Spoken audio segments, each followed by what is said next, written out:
जोहार, नमस्कार। इस वैश्विक महामारी कोविड-19 जो सबसे ज़्यादा फेमस हुआ है कोरोना के नाम से, इसने पूरी दुनिया को तबाह कर रखा है। भयंकर कष्ट और ढेर सारी मौतें, इलाज खोजने की कोशिश लगातार पिछले 1.5 साल से चल रही है और इस इलाज में जो कुछ खोजा गया है वह भी अभी बहुत सटीक नहीं माना जा रहा है टीका के अलावा। ICMR ने एक दवा की भी खोज की है, ट्रायल चल रहा है। इसकी वजह से सिर्फ स्वास्थ्य व्यवस्था नहीं प्रभावित है, इसकी वजह से पूरी की पूरी व्यवस्था, जितने तरह के सिस्टम हैं और लोकतंत्र जिन 3 स्तंभों पर खड़ा है, विधायिका, कार्यपालिका, न्यायपालिका, वह भी किसी न किसी रूप में प्रभावित है और तीनों मिल कर के अपने अपने तय कोशिश कर रहे हैं कि कोरोना को कैसे कंट्रोल किया जाए, कैसे लोगों की जान बचाई जा सके और कैसे अर्थव्यवस्था को दुरुस्त रखा जा सके। हमने देखा है कि सरकारी सिस्टम जो है, उस सिस्टम में जो अस्पताल हैं, उन अस्पतालों ने ज़्यादा जानें बचाई। और स्वास्थ्य व्यवस्था जितना भी बुरा हम लोग कह रहे हों, लेकिन सबसे ज़्यादा जीवन रक्षा अगर किसी ने की तो वहाँ। और एक दूसरा वेव जो आया था, उस दूसरे वेव में सबसे बड़ा संकट था कि न पैरवी चल रही थी न पैसा चल रहा था। इतनी बड़ी संख्या में लोग कोरोना प्रभावित हो रहे थे, तो घरों में कैसे ट्रीटमेंट हो, घरों तक लोग कैसे पहुँचे, मेडिसिन किट कैसे पहुँचाया जाए, ये सारी व्यवस्था कैसे हो। स्वास्थ्य विभाग, झारखंड सरकार अपना काम कर रही थी, केंद्र सरकार के लोग अपना काम कर रहे थे और जुडिशियरी जिसका काम न्याय देना है, वह न्याय के अलावा इस काम में लगी हुई थी। आज हम इसी मुद्दे पर बात करेंगे, इसलिए कि पूरी दुनिया से यह खबर आ रही है कि तीसरा वेव आने वाला है। यह तीसरा वेव बताया जा रहा है कि दूसरे से भी ज़्यादा खतरनाक होगा। यह शिकायत रही आमतौर पर कि पहले वेव के साथ हमारी उतनी तैयारी नहीं थी, लेकिन इस सेकेंड वेव में जो हमने झेला है उसके हिसाब से हर कोई अपनी तैयारी करने की कोशिश कर रहा है। डालसा यानी Jharkhand legal service authority, district legal service authority और इससे जुड़े हुए जो पैरालीगल वॉलंटियर हैं, उनकी सेवा, उनकी अहम भूमिका कैसे रही इस काम में। स्वास्थ्य विभाग ने, अरुण कुमार सिंह ने आने के बाद कैसे चीज़ों को बदला और वही सदर अस्पताल कैसे नए स्वरूप में आ गया उसी इंफ्रास्ट्रक्चर में। इन तमाम मुद्दों पर बात करेंगे हम 2 लोगों के साथ। 2 हमारे खास मेहमान हैं। एक झारखंड लीगल सर्विस अथॉरिटी के अध्यक्ष हैं अपरेश कुमार सिंह जी, स्वागत है आपका, नमस्कार। और हमारे साथ हैं राज्य के अपर मुख्य सचिव और स्वास्थ्य विभाग के प्रधान सचिव अरुण कुमार सिंह जी, आपका भी स्वागत है, नमस्कार। तो अपरेश कुमार सिंह जी, आप ही से मैं बात शुरू करता हूँ। मूल रूप से जुडिशरी की भूमिका न्याय देने की है। इस सेकेंड वेव में आप लोगों ने वार रूम खोल रखा था, तो वार रूम के बारे में जो आमतौर पर मान्यता है, वो मान्यता ये है कि यहाँ युद्ध होता है या युद्ध की स्थिति होती है तो वहाँ वार रूम जैसे तैयारी होती है वैसे खोला जाता है। तो इससे क्या क्या आपने किया और आपने जो अपने कुछ संकल्प लिए, उन संकल्पों को किस ढंग से हासिल कर पाए? जी नमस्कार। हमारी जो अधिनियम है जिसके अंतर्गत ये लीगल सर्विसेज अथॉरिटी क्रिएट होती है, जो विधिक सेवा प्राधिकरण अधिनियम 1987, उसकी धारा 12 के अंतर्गत बच्चे, महिला, अन्य कैटेगरी के लोग और साथ साथ डिज़ास्टर से अफेक्टेड लोग जो हैं, उनके लिए भी लीगल सर्विसेज विधिक सेवा का प्रावधान किया गया है। तो हमारे झालसा और DLSA के माध्यम से पिछले फर्स्ट वेव में भी हम लोगों ने बहुत तरह से पीड़ित लोगों को मदद की, अलग अलग स्कीम के तहत, मानवता, श्रमदेव, जयते और भी कई स्कीम के तहत। और इस साल जब ये महामारी सेकेंड वेव में बड़ी तेज़ी से आई, तो अप्रैल के महीने में हमें ऐसा लगा लीगल सर्विसेज इंस्टीट्यूशंस में झारखंड में कि ये इतना अचानक आया कि शायद सिर्फ सरकारी तंत्र जो है उस पे और उनके आउटरीच जो एजेंसियां हैं जो ग्रास रूट में उनके माध्यम से सारे लोग तक स्वास्थ्य की सेवा शायद नहीं उतनी पहुंच पा रही हो। कई सारे हॉस्पिटल में आउट पेशेंट डिपार्टमेंट्स उस समय बंद हो गए थे और कई लोग जो लोग थोड़ी बहुत सिम्टम से पीड़ित थे या जिनको ये डर था कि शायद हॉस्पिटल जाने से मुझे महामारी पकड़ सकती है, कोरोना पकड़ सकता है, जगह नहीं मिलेगी, तो वैसे लोगों का एक बहुत बड़ा समूह और ऐसे आम जन की तरह इस तरह की बहुत सारी सूचनाएं मिल रही थी कि लोग थोड़े परेशान हो रहे हैं कि किधर जाएं, कहाँ जाएं। तो हमारा लीगल सर्विसेज इंस्टीट्यूशन में 1987 के अधिनियम के अंतर्गत महामारी से पीड़ित लोगों को लीगल सर्विसेज देने का एक प्रावधान भी है और इसी के तहत हम लोगों ने ये वॉर रूम का कंसेप्ट किया, क्योंकि ये जो सिचुएशन थी, ये परिस्थिति बिल्कुल एक युद्ध की तरह थी और लोग इसमें 10 दिन 5 दिन के अंदर में मर जा रहे थे जिनको प्रॉपर इलाज नहीं मिल रहा था। तो वॉर रूम एक नॉमेनक्लेचर है, चूँकि वो युद्ध स्तर पे काम करना है। उस वॉर रूम में जो लोग थे DLSA स्तर पे, और हमने वॉर रूम की जब एक कल्पना की तो राज्य सरकार के अधिकारीगण जैसे Arun Kumar Singh ji, additional chief secretary साहब को, चीफ सेक्रेटरी साहब को भी हम लोगों ने पत्र लिखकर रिक्वेस्ट किया कि वो अपने ज़िला में अपने ज़िला के अधिकारी सिविल सर्जन लोग को ऐसा निर्देश दे दें कि उनके डॉक्टर की सेवा हम अपने वॉर रूम के माध्यम से हेल्पलाइन से लोगों को पहुंचा सकें। तो ये वॉर रूम के कंसेप्ट से बड़ा सक्सेसफुल रहा ये war room, in the sense कि बहुत सारे लोग जो कि थोड़े हतप्रभ थे और हमारा प्रचार भी अखबारों के माध्यम से, अन्य माध्यम से हो रहा था, तो हर DLSA के हेल्पलाइन नंबर पे लोग अपने घर में बैठे संपर्क कर रहे थे। वो DLSA का वॉर रूम सुबह 8 बजे से रात बजे तक चलता रहता था। वहाँ पर या तो डॉक्टर खुद आ गए थे या उनकी सेवा टेलीमेडिसिन से मिल रही थी। इस तरह के लोग जो प्रभावित थे वो लोग किस ढंग से संपर्क कर रहे थे और मुख्य रूप से उनकी क्या मांग थी? हम बीमार हो गए, हमको ये सिम्टम है तो हमको क्या करना चाहिए, हमारे घर में सांस लेने में परेशानी हो रही है तो उसको क्या करना चाहिए, हमको दवा नहीं मिल रही, हमको खाने की व्यवस्था नहीं है, किस तरह की शिकायतें आमतौर पर आ रही थी? विभिन्न तरह के सिम्टम जो उभर रहे थे उससे परेशान लोगों को ये समझ में नहीं आ रहा था कि हम किस तरह की दवाई लें, दवाई शुरू करें या नहीं करें। तो टेलीमेडिसिन के माध्यम से ये जो हमारे ज़िला में सरकारी डॉक्टर लोग की एक डेपुटेशन एक तरह से हो गई थी कि आप उपलब्ध रहेंगे, आपको हेल्पलाइन पे जब भी DLSA के माध्यम से कॉल किया जाएगा तो आप अप्रोचेबल रहेंगे। तो उन लोगों ने ऐसे लोगों को बहुत सारी उनके सिम्टम सुन कर के फ़ोन पे एडवाइस दी और उनके एडवाइस पे जिस तरह की दवाइयाँ उनको बताई गई वो सरकार के द्वारा फ्री मेडिकल किट भी उपलब्ध कराया जा रहा था। ये भी शुरू हो गया था अरुण कुमार सिंह जी और सरकार के एक इनिशिएटिव से। तो वो मेडिकल किट भी ज़िला प्रशासन की तरफ से हमारे DLSA ऑफिस में आ जाता था, जहां हम उसकी स्टॉक रखते थे और जिस तरह से जिनको मेडिकल एडवाइस मिली या तो वो खुद आकर के वहां ले लेते थे या कई बार उन बाहर निकल नहीं पाते थे या कोई और घर में नहीं है जो कि लेके आए या सारे लोग घर में बीमार हैं, तो फिर उनके डोर स्टेप पे जाके हमारे पैरालीगल वॉलंटियर उसको दिया करते थे। और कुछ लोग को जैसे ऑक्सीजन की आवश्यकता है, कुछ को एम्बुलेंस की आवश्यकता है हॉस्पिटल में एडमिट होने के लिए, कुछ लोगों को बेड के बारे में कंफर्म नहीं है कि वो बेड मिलेगा कि नहीं, तो ये सारी सुविधाएं हम DLSA के माध्यम से ज़िला प्रशासन और हेल्थ डिपार्टमेंट के वहाँ ज़िला के लोगों के साथ समन्वय करके ये उपलब्ध कराने की कोशिश की और ये बड़ा अच्छा एक पहल रहा। जिस तरह का रिपोर्ट हम लोगों को मिलता रहा और बहुत लोगों को हमने इसका लाभ पहुँचाया। अरुण कुमार सिंह जी, आप तो थोड़ा सा सवाल हम ट्विस्ट करेंगे आपके लिए, इसलिए कि आप अपर मुख्य सचिव भी हैं, इसीलिए दोनों चीज़ें मिला करके झारखंड में या पूरे देश के स्तर पर देखा जाए तो कन्वर्जन का सबसे बड़ा प्रॉब्लम रहा है। डिपार्टमेंट का आपस में तालमेल जो है वह ठीक ठाक नहीं हो पाता है, तो जो भी इंफ्रास्ट्रक्चर है उसको प्रॉपर जितना काम उससे निकल सकता था वो नहीं होता है। इस कोरोना काल ने जो स्थिति पैदा की वह स्थिति भयावह तो थी ही, जो डरा रही थी, मार रही थी।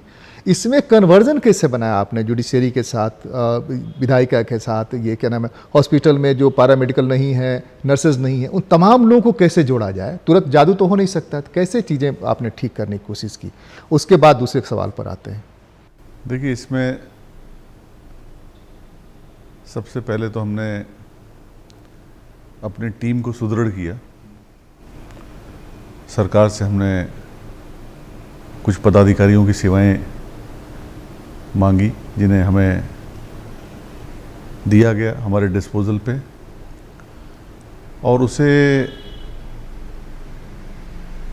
उनके एक्सपीरियंस को देखते हुए हमने डिफरेंट एक्टिविटीज़ के लिए अलग अलग ऑफिसर्स को डेजिग्नेट किया। टेस्टिंग के लिए हमारी टीम अलग थी। रांची में जो बेड्स हैं उनके मैनेजमेंट के लिए अलग टीम थी। झारखंड के अन्य ज़िलों में जो बेड्स हैं उनके लिए अलग टीम थी। ऑक्सीजन मैनेजमेंट के लिए अलग टीम थी। वैक्सीनेशन के लिए अलग टीम थी। हॉस्पिटल्स में दवाइयाँ उपलब्ध कराना उसके लिए अलग टीम थी। और एक और चीज़ जो मैंने पाई वो था कि लोगों में प्रचार प्रसार नहीं था, तो लोगों को एक आपाधापी की स्थिति थी। तो लोगों को सही जानकारी मिले, जागरूकता आए कोरोना के प्रति, क्योंकि कोरोना की लड़ाई 50% हम जीत जाते हैं यदि हम साइकोलॉजिकली पॉजिटिव हों। तो ये लोगों में एक विश्वास जगाना बहुत ज़रूरी था ताकि लोगों में कोई पैनिक की सिचुएशन नहीं आए। तो उसके लिए हमने एक स्पेशल अपना IEC सेल स्थापित किया ताकि जो डिफरेंट माध्यम हैं, चाहे वो रेडियो जिंगल हो, अखबारों में हो, होर्डिंग्स हैं, टीवी पर इंटरव्यूज़ हैं, सूचनाएं हैं, माइकिंग है, ग्रामीण क्षेत्रों में जहां अखबार नहीं पहुंचता है वहां माइक्स के माध्यम से, लाउड स्पीकर के माध्यम से। तो इस प्रकार से ये एक मल्टी प्रॉन्ग स्ट्रेटजी हमने अडॉप्ट की और हमने अपना हेडक्वार्टर स्थापित किया जहां पर सभी ऑफिसर एक साथ बैठते थे। तो जैसा कि न्यायमूर्ति अपरेश जी कह रहे हैं कि जैसे वॉर रूम इनका था वैसे ही वॉर रूम हमारा भी था, और उसमें हम लोग रात के 10, 11, 12 बजे तक तो फिजिकली बैठे हैं, लेकिन हम हमेशा एक्टिव थे to receive any call from any number, may be it is unknown number. रात को 2 बजे भी लोग कॉल कर रहे हैं, 3 बजे भी कॉल कर रहे हैं। तो ये एक ऐसा अनुभव था कि हमारे पदाधिकारियों ने भी आगे बढ़ चढ़ करके, अब मुझे रात को 2 बजे फ़ोन आया, मैं रात को 2 बजे उनको बताता हूँ, फ़ोन किया और तुरंत उठाया। ऐसा नहीं कि फ़ोन नहीं उठा रहे, और तुरंत उठा करके अस्पताल में लाइन अप करके and then they used to give me feedback कि हमने व्यवस्था कर दी है। तो इस प्रकार से ये एक पूरा कोऑर्डिनेशन रहा as far as administrative team is concerned. उसी प्रकार से जो हमें शॉर्टेज थी डॉक्टर्स की, पैरामेडिकल की, तो हमने जो संस्थाएं हैं जो आउटसोर्सिंग पे देती हैं उनको बुलाया, उनसे बात की। हमने यहाँ पर जो अस्पताल थे जहाँ पर ऑक्सीजन नहीं थी, वहाँ ऑक्सीजन कैसे उपलब्ध कराया जाए, ऑक्सीजन कंसनट्रेटर्स कैसे प्राप्त करके डिस्ट्रीब्यूट किया जाए। यहाँ बहुत सारे अस्पताल थे जो इसमें जुड़े हुए नहीं थे, चाहे वो मिलिट्री हॉस्पिटल हो, चाहे मेकॉन का हॉस्पिटल हो, रेलवे का हॉस्पिटल हो। इन सब हॉस्पिटल को हमने जोड़ा और जोड़ करके कुछ नए अस्पताल भी हमने सेटअप किया। रिसालदार बाबा में वहाँ भी हमने नया अस्पताल सेटअप किया, अपने हॉस्पिटल्स की कैपेसिटी बढ़ाई। रिम्स में हमने तुरंत युद्ध स्तर पर कार्य करके उसकी कैपेसिटी में करीब 500 बेड्स एक्स्ट्रा क्रिएट किए। तो पूरे राज्य में जहाँ पे शुरू में 9,000 बेड्स थे वो बढ़कर 27,000 बेड्स हो गए। तो we had sufficient bed capacity available ताकि लोगों में इस प्रकार का कोई कन्फ्यूजन नहीं रहे, कोई पैनिक नहीं रहे, और डॉक्टर्स को भी लगातार मोटिवेट हम लोग करते रहे, खुद जा कर के आगे बढ़ कर के। सदर अस्पताल की स्थिति अच्छी नहीं थी, वहाँ सदर अस्पताल में भी हमने एक वरीय पदाधिकारी को नामित किया, उनको पूरा सपोर्ट दिया, जो दिक्कतें थी डॉक्टर्स को भी सपोर्ट दिया। तो एक तरह से मिला जुला एक सॉलिड एफर्ट था। न्यायपालिका की ओर से भी बहुत हमें सहयोग मिला, और कुछ इश्यूज़ थे जो इशू भारत सरकार से अगर कोई इशू होता था तो हम न्यायपालिका के समक्ष हमने रखा उसे, और न्यायपालिका ने आदेश पारित किया, और उसके आलोक में तुरंत भारत सरकार ने भी जो सपोर्ट देना था वो सपोर्ट दिया। तो ये मल्टी प्राउंड स्ट्रेटजी थी जिसका फल ये हुआ कि आज हमारे राज्य में मात्र 1200 पॉजिटिव हैं। 1200 में से भी मात्र 300 हैं जो सिम्टोमेटिक हैं और 900 असिम्टोमेटिक हैं। पूरे राज्य भर में अब तक कोरोना के 3,68,000 मामले आए हैं, और हमारी रिकवरी रेट 98% से ज़्यादा है। तो करीब दुर्भाग्यवश 5100 लोगों की डेथ हुई है। तो तो उनके लिए भी हम लोग कार्रवाई कर रहे हैं कि कैसे उनके परिवारों को भी मदद पहुंचाएं। और फिर हमने ग्रामीण क्षेत्रों के लिए स्पेशल टीम बनाई और स्पेशल टीम बना के पूरे घर घर में सर्वेक्षण कराया। करीब 2,52,00,000 लोगों का सर्वेक्षण किया गया और सर्वेक्षण करके जो हमें डेटा आया तो इसका एक लाभ ये भी हुआ कि हमें बाकी बीमारियों की भी और डिटेल डेटा आ गया। हमें टीबी से ग्रसित थे करीब 16,000, इसी प्रकार से डायबिटीज़ से ग्रसित 1,00,000 लोग मिले, बीपी से ग्रसित लोग मिले। तो उनका भी हम साथ साथ अब इलाज, उसका जब डेटा आ गया है तो उसको भी लेकर के हम लोग आगे चल रहे हैं। तो इस प्रकार से ये एक पूरा एक कंबाइंड एफर्ट था। हमारे माननीय मुख्यमंत्री जी का लगातार मॉनिटरिंग करते रहे और वो मंत्री जी हमारे लगातार मॉनिटरिंग करते रहे, इनका सपोर्ट मिला। तो एक it was a team effort and that team effort has given us the result that today हम बहुत ही एक अच्छी स्थिति में हैं और हमारा प्रयास है कि इस अच्छी स्थिति को हम बनाए रखें। एक सवाल आप दोनों से, वो सवाल ये है कि झारखंड ही नहीं, देश के विभिन्न भागों में भी ये परेशानी है। वो परेशानी ये है कि जो लोग हैं गांव में, उसमें से एक बड़ा समूह टीका से डरता है, टीका से भागता है, वैक्सीनेशन से। और ये अभी का नहीं है, हम लोग जब बचपन में थे वो जाता था हैजा का टीका देने के लिए या चेचक का टीका देने के लिए, तो हम लोग भी भागते थे। तो वो जो भागता है वो नहीं भागे, उस नहीं भागने के पीछे जो अंधविश्वास है वो बहुत भयंकर है। तो जो मीडिया के सिस्टम का आप इस्तेमाल कर रहे हैं, हमको लगता है कि वो सफिशिएंट नहीं है। मुझे लगता है अब तक गवर्नमेंट ऑफ इंडिया का, स्टेट गवर्नमेंट का, जुडिशरी का जो भी हमने देखा है वो सफिशिएंट नहीं है, इसलिए कि वो रिसीव नहीं कर पा रहा है, आपका मैसेज रिसीव नहीं कर पा रहा है, उसके हिसाब से रिएक्ट नहीं कर पा रहा है। अगर धार्मिक प्रधानों को जिनकी बात सुनी जाती है, ग्राम प्रधानों को जिनकी बात सुनी जाती है, या जो भी वहाँ जिसकी बात सुनता है छोटे छोटे नाटकों के माध्यम से, अगर इसको जोड़ा जाए तो हमको लगता है कि यह बात थोड़ी ज़्यादा जाएगी। उनके लोग उनकी बात कहेंगे, टीका क्यों ज़रूरी है। आप जिंगल्स बहुत बढ़िया देते हैं, लेकिन वो जिंगल सुनते हैं क्या, ये सवाल है। लेकिन वहाँ के लोग करें, ग्राम सभा अगर इन्वॉल्व हो जाए, ग्राम पंचायतें इन्वॉल्व हो जाए, अकाउंटेबल हो जाए, तो हमको लगता है धीरे धीरे बात बन रही आप दोनों के लिए। और उसी ढंग से आपके यहाँ अगर पूरे के पूरे पैरालीगल वॉलंटियर उनके साथ जुड़ जाए तो हमको लगता है कि बात थोड़ी ज़्यादा बनेगी और बेहतर बनेगी। जी देखिए, जहाँ तक अंधविश्वास का इशू है तो ये ग्रामीण क्षेत्रों में एक वास्तविकता है कि अंधविश्वास है और टीके को लेकर एक भय का माहौल।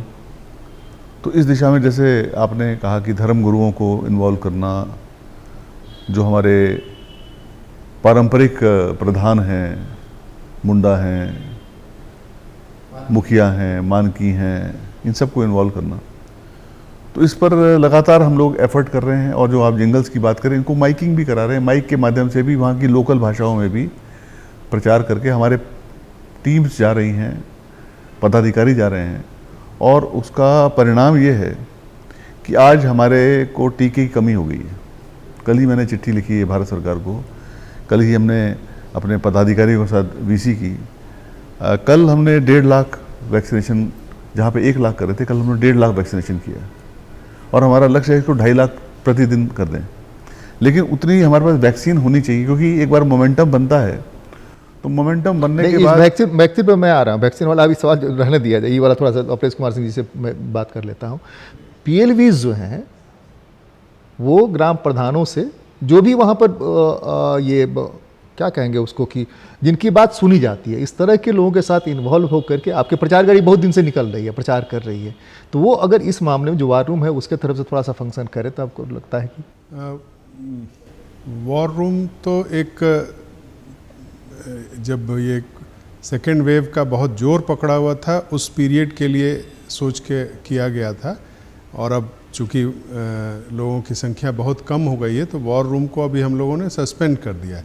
लेकिन जिला विधिक सेवा प्राधिकार और उसके अंतर्गत जो लोग पैरालीगल वॉलंटियर काम कर रहे हैं, इनका ये जो काम है सतत कि गाँव में वैक्सीनेशन के प्रति भी जागरूकता पैदा करना और अलग अलग तरह के जो उनकी विधिक सेवा देने की जिम्मेवारी है उसके बारे में भी जागरूकता पैदा करना, तो ये राज्य भर में हमारे पैरालीगल वॉलंटियर्स जो भी हैं जहाँ पे, उनके माध्यम से ये कार्य किया जा रहा है। और इनफैक्ट ज़िले में जिला प्रशासन के साथ समन्वय करके वैक्सीनेशन के कैंप ऑर्गेनाइज करने में भी, लोगों को जागरूक करने में भी जिला के डीएलएसए के अधिकारी बहुत अग्रणी हैं और बड़ा मेहनत कर रहे हैं वो। तो ये एक कंटिन्यूअस प्रोसेस है और आपने सही कहा कि इसमें गांव के प्रबुद्ध लोगों को, प्रधान को या कोई वहाँ के इस तरह के जो वाइडली रेस्पेक्टेड लोग हैं उनको इन्वॉल्व करना और उनको ये बताना कि भाई देखो हम भी ले लिए, कुछ इसमें ऐसा नुकसान नहीं होता है, सबको ही लेते हैं।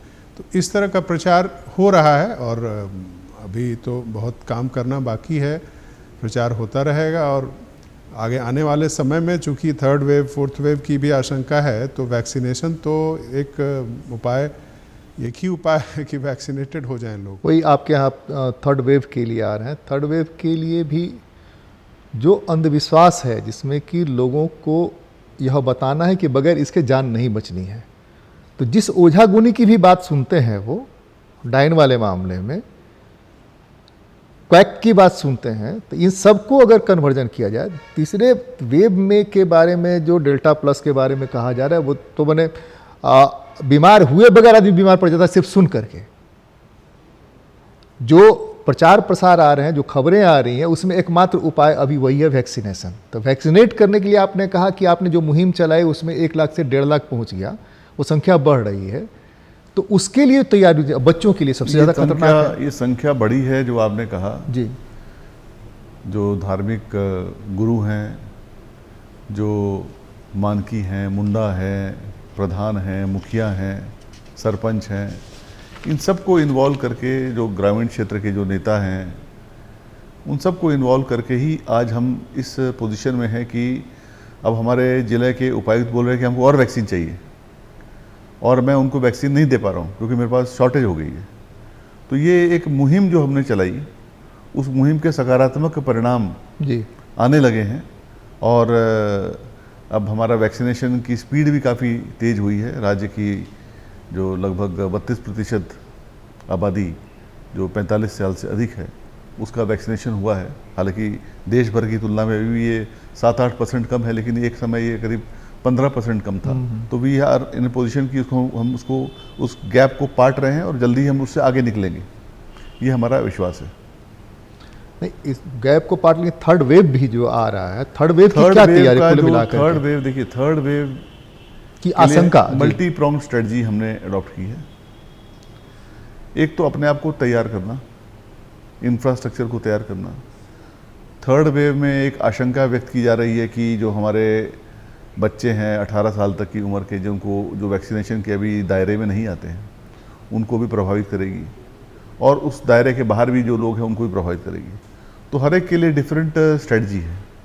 जो 18 से अधिक उम्र वाले हैं उनको वैक्सीनेशन के माध्यम से हम एक ढाल के रूप में वैक्सीन काम करेगी।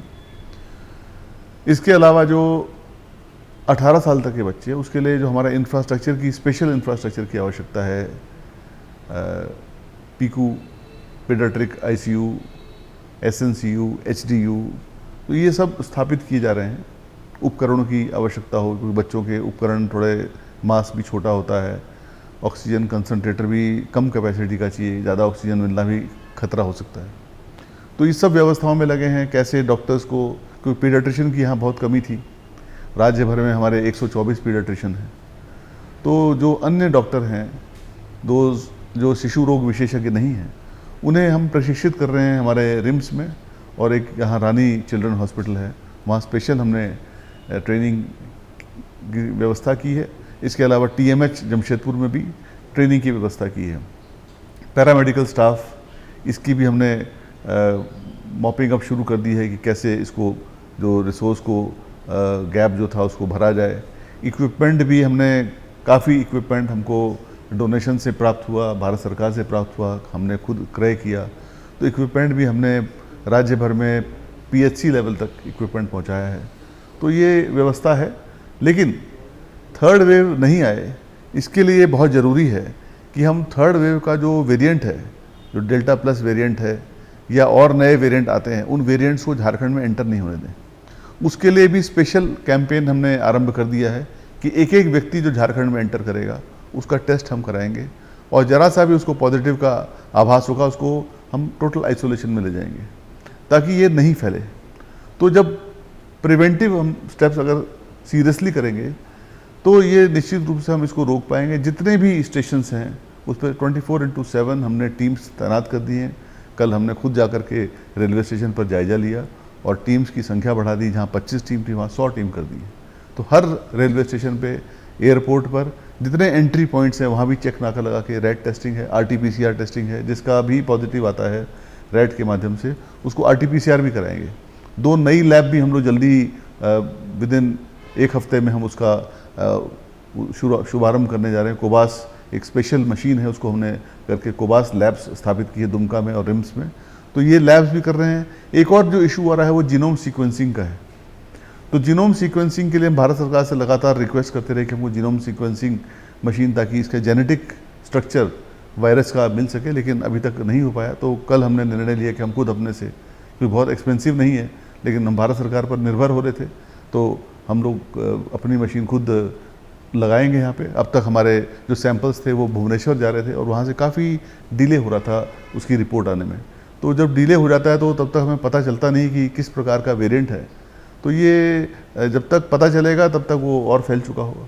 तो ये मल्टी प्रॉन्ग। वही एक चीज़ हम जो ऐड करना चाहते हैं कि रिपोर्ट जांच के लिए आज लिया और 3 दिन बाद रिपोर्ट आ रही है और 3 दिन तक वो फ्री है।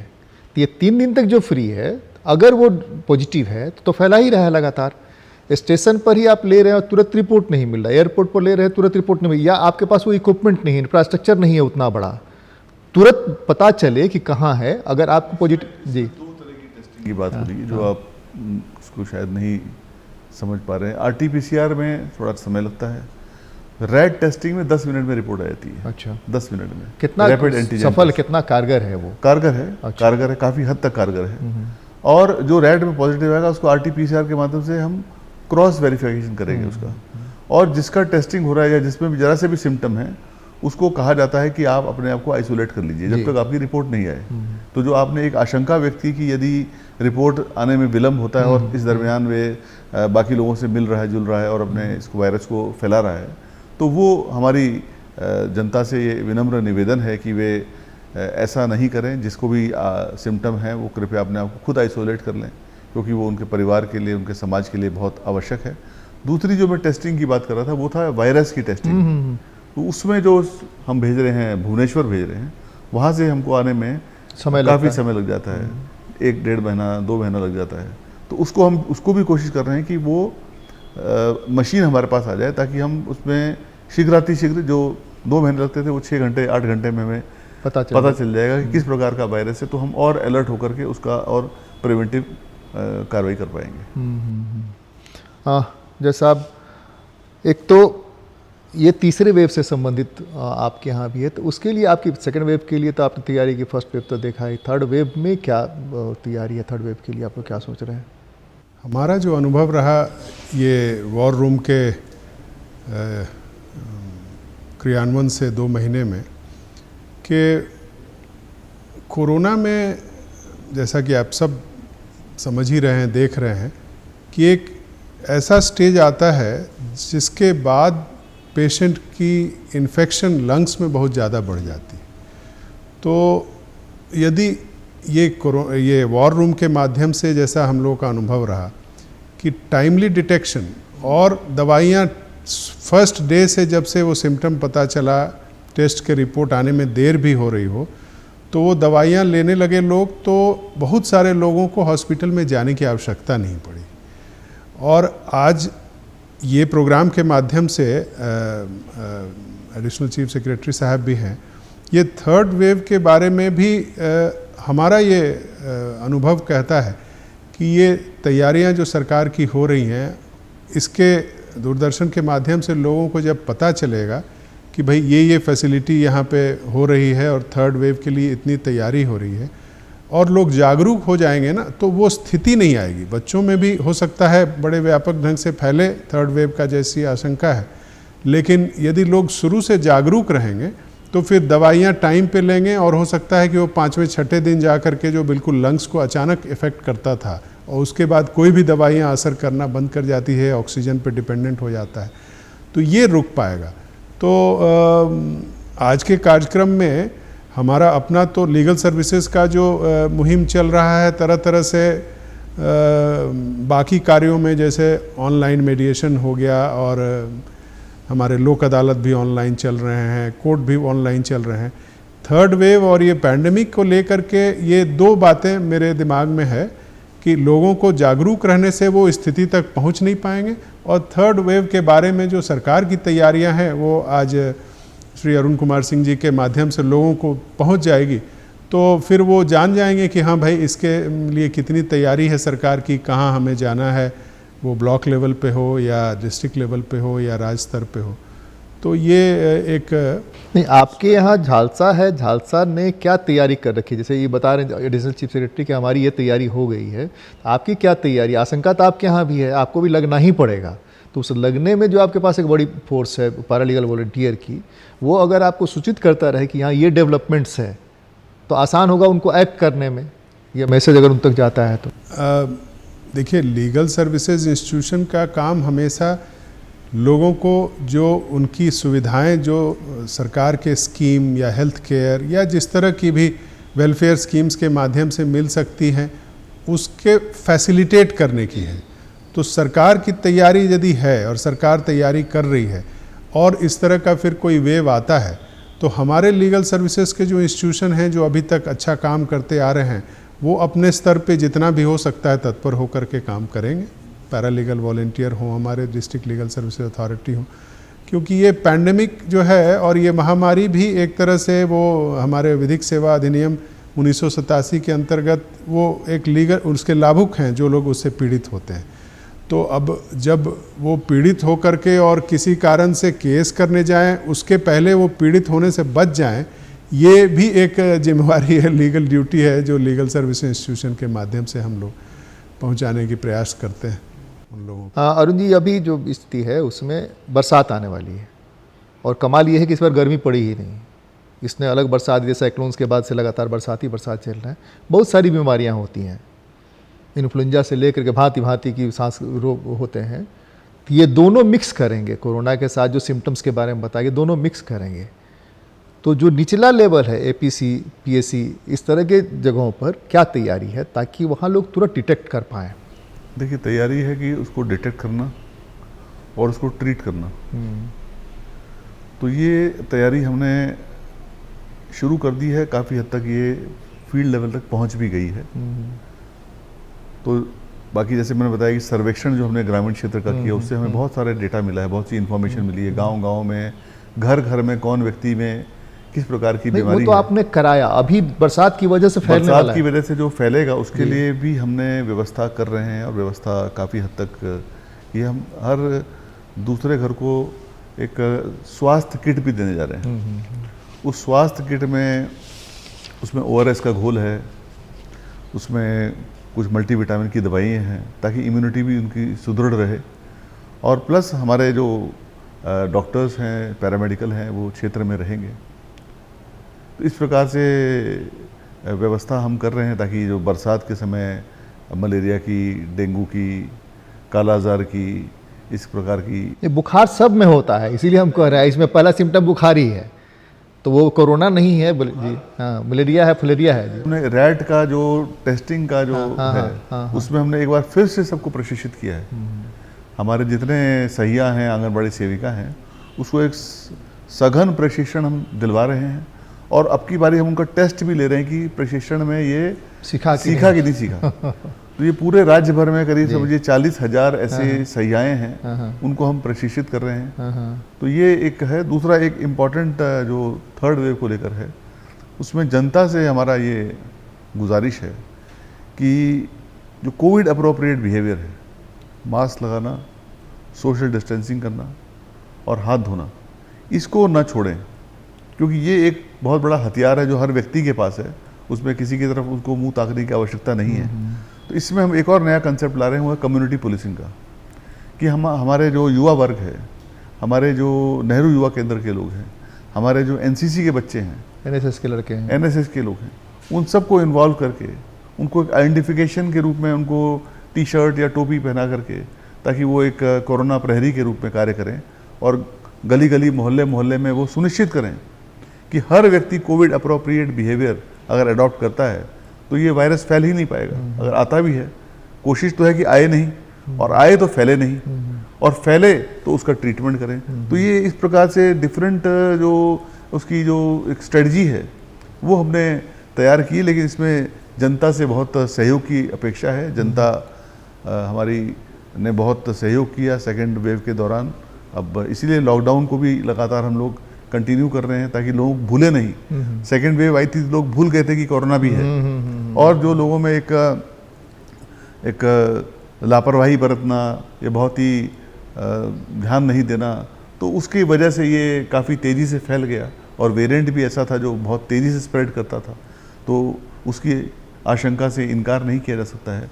तो इसको हमें भूलना नहीं है, इसीलिए लगातार हम लोग हर सैटरडे शाम से शुरू होता है और मंडे तक फुल लॉकडाउन हम लोग सुनिश्चित कर रहे हैं, और शाम को 4 बजे के बाद दुकानें भी अलाउ नहीं कर रहे हैं, और इकोनॉमी पर भी उसका कोई खास नेगेटिव इम्पैक्ट नहीं आ रहा है। सरकार को राजस्व की भी प्राप्ति हो रही है, लोगों को रोजगार भी हो जा रहा है। इस क्रम में यह भी हम लोग ने निर्देशित किया है कि जो पब्लिक इंटरफेस में लोग आने वाले हैं, हमारे सब्जी बेचने वाले, फल बेचने वाले, ठेले वाले, खुमचे वाले, तो इनको प्राथमिकता के आधार पर इनको वैक्सीनेट किया जाए ताकि ये भी कैरियर ना बने, और अगर इनको कहीं होता है तो ये अपनी रक्षा कर सकें। एक उसी से जुड़ा हुआ सवाल है कि जिन्होंने दोनों वैक्सीन ले लिया है तो वो कितने सुरक्षित हैं, और उनको यह छूट है क्या कि वो जो अप्रोप्रिएट बिहेवियर है वो नहीं करें।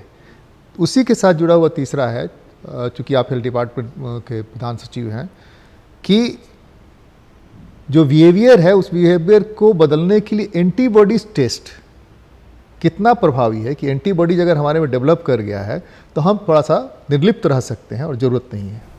देखिए, जैसे आपने सुना होगा कि एफिकेसी, जो वैक्सीन की एफिकेसी है, तो एफिकेसी 100% नहीं है, 90% है, 91% है।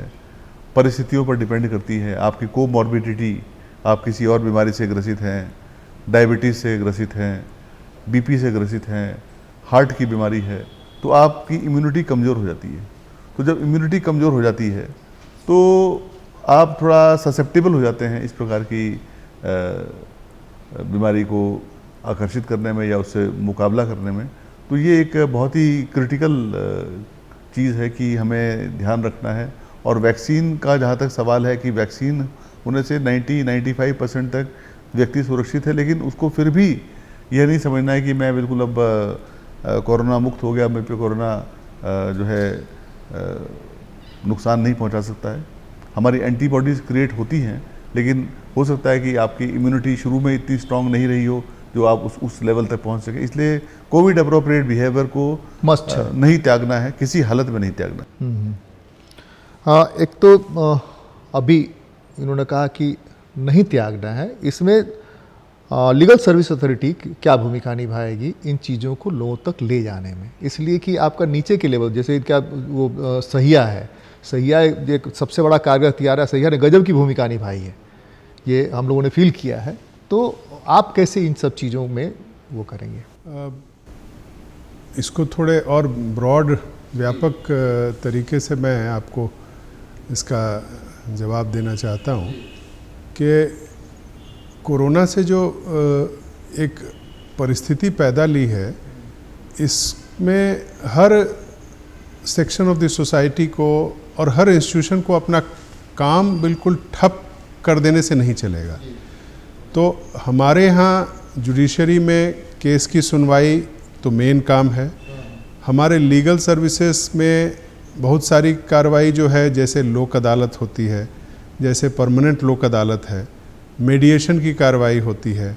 फिर हम लोग के जो पैरालीगल वॉलंटियर के माध्यम से बहुत सारी सेवाएं जो हम लोग लीगल सर्विसेज देते हैं, इन सब में ना हम लोगों ने ये कोविड अप्रोप्रिएट बिहेवियर को बहुत प्राथमिकता दी हुई है। और हमारा जुडिशियल विंग जो है वो कुछ हद तक डिजिटाइज ज़्यादा स्तर पर हो चुका है, क्योंकि कोर्ट की सुनवाई तो आप देख रहे हैं कि ऑनलाइन माध्यम से हो रही है। तो हम ये जो नॉर्मल सर्कमस्टांस में जैसे मीडिएशन है, लोक अदालत है, तो सैकड़ों लोग इकट्ठा होते थे। अब जैसे लोक अदालत हो रही है, स्पेशल लोक अदालत हुई इंश्योरेंस की या सर्विस लोक अदालत हुई, जिसमें बहुत लोगों को लाभ मिला इस कोरोना के पीरियड में, या मीडिएशन ड्राइव अभी कल ख़त्म हुई है जो हमारी हर 3 महीने में होती है, फैमिली कोर्ट की मीडिएशन ड्राइव, ये सारा वर्चुअल मोड से हो रहा है। तो आप समझ सकते हैं कि कितने लोगों को हम लोगों ने अपने इस एक मैकेनिज़्म या सिस्टम के माध्यम से एक जगह इकट्ठा होकर के और वो बीमारी को फैलाने देने से बचाया है। तो हमारे जो मीडिएटर हैं उनके पास कंप्यूटर है, जो पीएलवी हैं वो उनको मदद कर रहे हैं, कहीं कोई गांव में है जिसको अपना वहाँ से उसको अटेंड करना है। बहुत लोग जो सक्षम हैं उनके पास अपना डिजिटल सिस्टम है, स्मार्टफोन है, उससे लोग कनेक्टेड हो रहे हैं। तो ये हमारी जो लीगल सर्विसेज और जुडिशरी की बहुत सारी जो एक्टिविटी है ना, ये हम लोग बिना क्राउडिंग किए हुए और बिना बहुत मिक्सिंग किए हुए ये अभी बड़े सुचारू रूप से कर ले रहे हैं। तो हम इस व्यापक रूप में देखना चाहते हैं कि आपका जो प्रश्न है वो हम लोग इस तरह से उसमें अपना सहयोग कर रहे हैं। एक अंतिम सवाल वो ये कि बच्चों के लिए, अभी आज आप खबर देख रहे थे कि आप खुद गए थे और जा करके बच्चों को वो क्या कर रहे हैं जो बच्चे कम्प्लीटली अनाथ हो गए हैं या जिनको ज़रूरत है उस तरह के लिए? हाँ, नहीं, आपने सही पूछा। ये प्रोजेक्ट शिशु का पिछले 31 मई को हम लोगों ने लॉन्च किया और तब से, उसके पहले से बल्कि तैयारी चल रही थी। पिछली बार भी आपके कार्यक्रम में मैंने इस पर काफ़ी कुछ कहा था। ये प्रोजेक्ट शिशु के तहत हमारे सरकार के और जिला के जो एडमिनिस्ट्रेशन की जो टीम है, डिस्ट्रिक्ट सोशल वेलफेयर ऑफिसर की, चाइल्ड प्रोटेक्शन ऑफिसर की, फिर ये ब्लॉक लेवल में भी जो अपनी टीम है, इनका और हमारे पैरालीगल वॉलंटियर का, इनके समन्वय से ये एक्चुअली एक तरह का सर्वे ही हो रहा है और तरह तरह से सूचनाएं भी मिलती हैं, हॉस्पिटल से मिलती हैं, कोई एनजीओ से मिलती है, और फिर उस बच्चे के पास जाकर के, उसके घर में जाकर के उसकी पूरी छानबीन की जा रही है। और ये लगभग आज 26 तारीख है, 27 दिन में हम लोगों ने पूरे राज्य में बहुत सारे बच्चों को, लगभग 300 के आसपास या उससे ऊपर बच्चों को जो अनाथ हो चुके हैं, दोनों पेरेंट्स का डेथ हो गया है, या जिनके अभिभावक जो कमाने वाले थे उनका डेथ हो गया है, ऐसे बच्चों को हम लोगों ने आइडेंटिफाई किया, उनकी सारी रिहैबिलिटेशन की प्रोसेस की जो एक कानूनी तरीके से की जाती है, चाइल्ड वेलफेयर कमेटी का इन्वॉल्वमेंट है, और तब उसकी लिंकेजेस की, क्योंकि हमें भी ये शुरू में अंदाज नहीं था कि उनको किस किस तरह से लिंकेज किया जा सकता है। लेकिन ये जो स्पॉन्सरशिप स्कीम है जिसमें 2000 रुपये पर मंथ उनको मिलेंगे, बेसिकली जब हम उनके पास गए तब हमें लगा कि अरे इनके तो वृद्ध जो दादा हैं वो खुद बीमार हैं, तो उनको हेल्थ केयर चाहिए, बच्चे एनीमिक हैं, उनको मेडिकल जांच चाहिए, उनको दवाइयाँ चाहिए, ये विटामिन और आयरन वगैरह की। फिर उनकी पढ़ाई यदि रुक गई है और उनको हॉस्टल में डाल सकते हैं तो कस्तूरबा गांधी, एकलव्य ऐसे स्कूल हैं, वहाँ डाला जा सकता है। किसी के घर में मकान नहीं है, अच्छा सा पानी चू रहा है, तो फिर प्रधानमंत्री आवास योजना से उसको मकान मिल सकता है। किसी के यहाँ स्वच्छ पानी नहीं है तो वहाँ बीडीओ साहब के मदद से चापाकल लग जा रहा है। किसी के यहाँ बिजली नहीं गई है तो वो बिजली का जो स्कीम है उसके तहत वहाँ बिजली पहुँच जा रही है। लेकिन हाँ, हमने देखा कि बिजली प्रैक्टिकली हर जगह पहुँची हुई है। और बच्चों को एक जब वहाँ आप जाते हैं तब परिस्थिति से जब आपका और उनकी 1-to-1 जब आपकी भेंट होती है, तब हमें लगा कि अरे इनको एक सेट कपड़ा हम दे दें, उससे उनको इतनी खुशी हुई। एक खेलने का कुछ फुटबॉल दे दिया, एक बैडमिंटन का सेट दे दिया, छोटे बच्चे हैं उनको कुछ खिलौना दे दिया, उनके लिए तो सबसे ज़्यादा इम्पॉर्टेंट वही है। बाकी पैसा वगैरह तो बैंक में गया, उनके अभिभावक जो हैं उनका देख रेख करेंगे, लेकिन इमीडिएटली बच्चे को शौक से उभरने के लिए ये बड़ा होलिस्टिक वे में ये हमारा धीरे धीरे कंसेप्ट डेवलप करता गया। लेबर डिपार्टमेंट का कुछ स्कीम है जिसमें लेबर में जो रजिस्ट्रेशन कराए हुए हैं उनको तो और भी ज़्यादा उससे सुविधा लंबे समय तक मिलने का है। फिर सुकन्या योजना है, एक साइकिल योजना है जो लड़कियों के लिए। तो मैं कहूँगा कि जिला के अधिकारी लोग बहुत सेंसिटाइज हुए, हमारे डीएलएसए अधिकारी सब मिलजुल करके, और एक एक करके जितनी स्कीम है, मान लीजिए 14-15 स्कीम है, तो किसमें यस किसको मिल सकता है, किसमें नहीं मिल सकता है, ऐसे कर करके लोगों बच्चों को पुनर्वास के लिए प्रयास किया जा रहा है। हाँ, सवाल तो अभी आपके लिए बहुत है इसीलिए कि सबसे ज़्यादा आप ही को संभालना है, लेकिन समय भी खत्म हो रहा है और आपका भी वो हो रहा है। सिर्फ संदेश कि अब आप यह बताएं कि थर्ड वेव खतरनाक होने की आशंका इतनी प्रबल बताई जा रही है, इसका कोई अब बता रहे हैं कि 15 जुलाई से 15 अगस्त के बीच में आ सकता है और बहुत खतरनाक हो सकता है। उससे हम बच सकें, कम से कम प्रभावित हों, उसमें जनता की भूमिका क्या होगी, आपके जो सबसे नीचे जो स्वास्थ्यकर्मी हैं उनकी भूमिका क्या होगी और बाकी लोगों की भूमिका क्या होगी, क्या करना चाहिए? देखिए, सबकी भूमिका है। जनता की भूमिका है, जैसे शॉर्ट में हम SMS बोल सकते हैं जी, सोशल डिस्टेंसिंग, मास्क लगाना और सैनिटाइजेशन, हाथों को धोते रहना। तो जनता से ये अपेक्षा है कि वे इस प्रोटोकॉल का पालन करें, जो कोविड अप्रोप्रिएट बिहेवियर है उसका पालन करें। हमारी जो स्ट्रेटजी है वो है test, track, treat and vaccinate.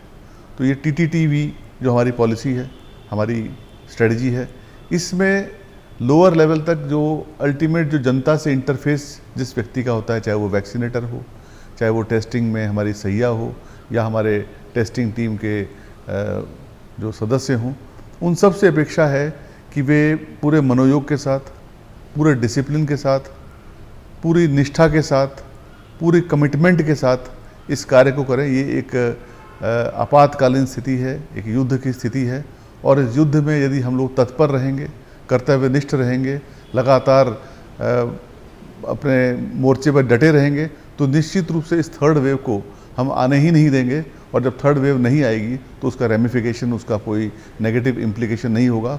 हमारा यह प्रयास है, और जहाँ तक अगर कोई बीमार होता है उसके लिए भी हमारी व्यवस्था चाक चौबंद है। हम लगातार उसके लिए तैयार हैं, उनकी सेवा करने के लिए। जस्टिस अपरेश कुमार सिंह जी ने और एडिशनल चीफ सेक्रेटरी स्वास्थ्य विभाग के प्रधान सचिव अरुण कुमार सिंह जी ने सिर्फ मैसेज नहीं दिया, बहुत सारे स्कीम्स, बहुत सारी व्यवस्था के बारे में भी आपको जानकारी दी।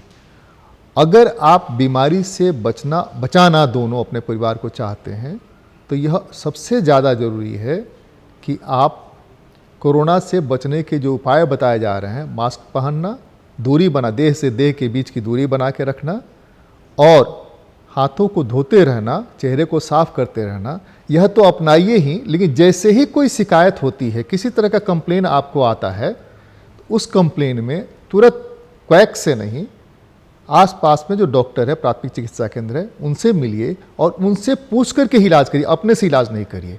आज के कार्यक्रम में आज तो बस इतना ही। बहुत बहुत धन्यवाद आप सबको। नमस्कार।